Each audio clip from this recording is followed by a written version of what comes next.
Hello guys, आज के আমি করতে চলেছি এই ট্রান্সলেট ভিডিওটা, তোমরা দেখে নাও।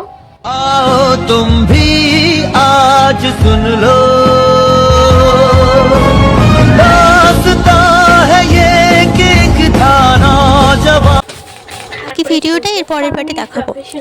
মানে আমার যেটা ভুল হয়ে গেছে যে আমি এই খবরের কাগজটাকে অর্ধেক করে দিয়েছি আগে, তো এটা আমার পুরোটা থাকলে ভালো হতো। সো এরকম করে ওকে আমি একবার করে করবো। চলো এর পরের ধাপে এই তারা যারা যেটা এখন আমার চ্যানেলে নতুন তারা অবশ্যই আমাকে সাবস্ক্রাইব করে দাও, আর একটা করে লাইক, আর একটা করে শেয়ার, আর একটা করে কমেন্ট করে দিবে। তো চলো ভিডিওটা দেখা যাক। জামাটা হয়ে গেছে খুবই ছোট, আর ওরকম কালো ড্রেস এখন আমি হাতের কাছে খুঁজে পাচ্ছি না, সেই জন্য মনে করলাম এটাই পরে। আমি এই ফেস মেকআপ করবো না, কারণ আমার ফেস মেকআপ ভালো লাগে।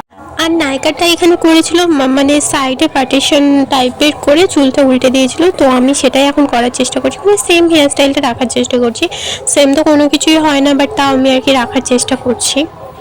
আর আমি এখানে সুন্দর সুন্দর ফুল টুলও তো পাইনি, যেগুলো হাতের কাছে ছিল আর সেগুলো সবই ভেঙে গেছে, সেই জন্য আমি সাইড ক্লিপ দিয়ে লাগাচ্ছি এখানে।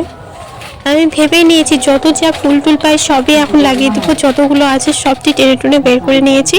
আর দেখতে পাচ্ছ ভাবছি যে দুটো দিয়ে ভালো লাগছে না, আমি আরও দিই, এরকম একটা টাইপের ব্যাপার। তো যেহেতু আমি ফেস মেকআপ করবো না, সেই জন্য জাস্ট হালকা করে লাইনার, মাস্কারা, মানে পুরো মেকআপটা দেখানো হয়নি, তার কারণ অনেকটা লং হয়ে যাচ্ছে ভিডিওটা, তো আমি খুব শর্টে করেছি। আর তোমরা আমার এই ভিডিওটা দেখতে পাবে ইনস্টাগ্রামে, সো আমার ইনস্টাগ্রামে ফলো করে রাখবে। আর ভিডিওটা এই পর্যন্ত ভালো লাগলে অবশ্যই লাইক, কমেন্ট, শেয়ার, সাবস্ক্রাইব করে দেবে। Tata, bye bye.